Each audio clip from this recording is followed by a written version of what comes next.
महाराजा आलू चाप खवा देना गा। मोला झाला बाजार महाराजा आलू चाप खवा देना गा। प्रभा मोबाइल दुकान में जाके,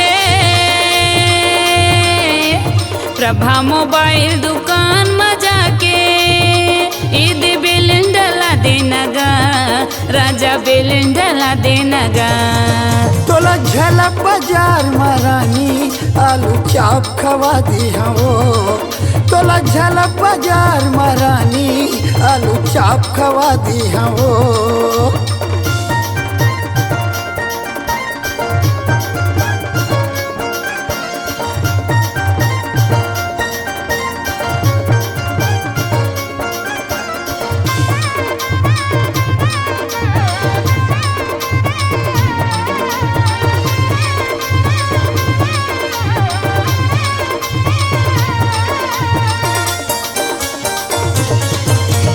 छिलपावन चौक होटल में जाके बड़ा समोसा खवा देगा।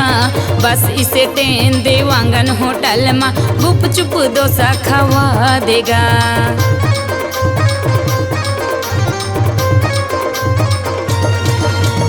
बड़ा समोसा खवा दे हाँ तोला झला बाजार घुमा हो। पटेल के पान ठेला में मोहनी बंगला पान खवा हो। पटेल के पान ठेला में मोहनी बंगला पान खवा हो। स्प्लेंडर में मोला बैठा के,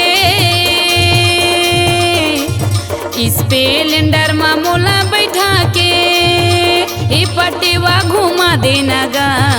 तय पटेवा घुमा देना गा। ये पटेवा बाजार महारानी लालू चाप खवा दी हो। ये पटेवा बाजार महारानी आलू चाप खवा दी हो।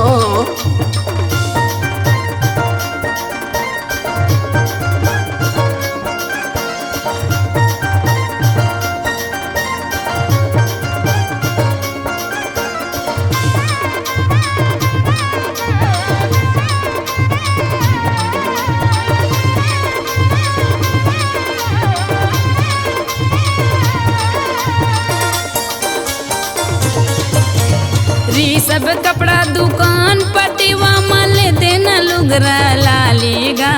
के सौ फैंसी दुकान में जाके ले देना किनवा बालीगा।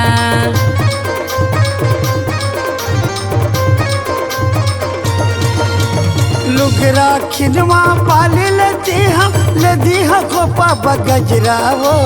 आखी में सुगर अंजाल बेटे मोरी चनाव के गजरा वो। आखी में सुगर अंजाल बेटे मोरी चनाव के गजरा वो। मूला पटेवा बाजार घुमा दे, मूला पटेवा बाजार घुमा दे। अंडा रोल खवा देना गा। अंडा रोल खवा देना गा। ये पटेवा बाजार महारानी मिर्चा भजिया खवा दी हो। ये पटेवा बाजार महारानी मिर्चा भजिया खवा दी हो।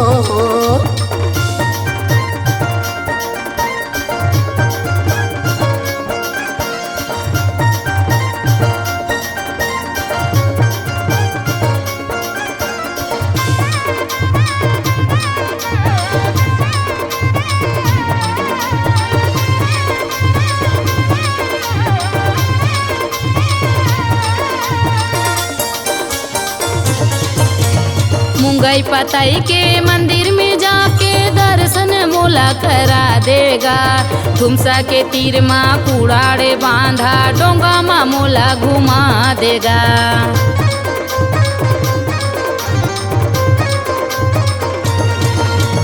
ए मन मोहनी ए दिल जोगनी संगमा तोला घुमा हुओ। तुम सा मामा झिराए बाबा के दर्शन तोला करा हो। तुम सा मामा झिराए बाबा के दर्शन तोला करा हो। जिंदगी भर तोला छोड़ो नहीं राजा। जिंदगी भर तोला छोड़ो नहीं राजा। क्रिया क्रिया कसम खवाले नगा, क्रिया कसम खवाले नगा। तोला झला बाजार महारानी आलू चाप खवा दी हो, तोला झला बाजार महारानी आलू चाप खवा दी हो। प्रभा मोबाइल दुकान में जाके, प्रभा मोबाइल दुकान में जाके ये दे बेलन डाला दी हो, रानी बेलन डाला दी हो। मोला झला बाजार में राजा आलू चाप खवा दे नगा, मोला झला बाजार में राजा आलू चाप खवा दे नगा। तोला झला बाजार में रानी आलू चाप खवा दी हो, तोला झला बाजार में रानी आलू चाप खवा दी हो।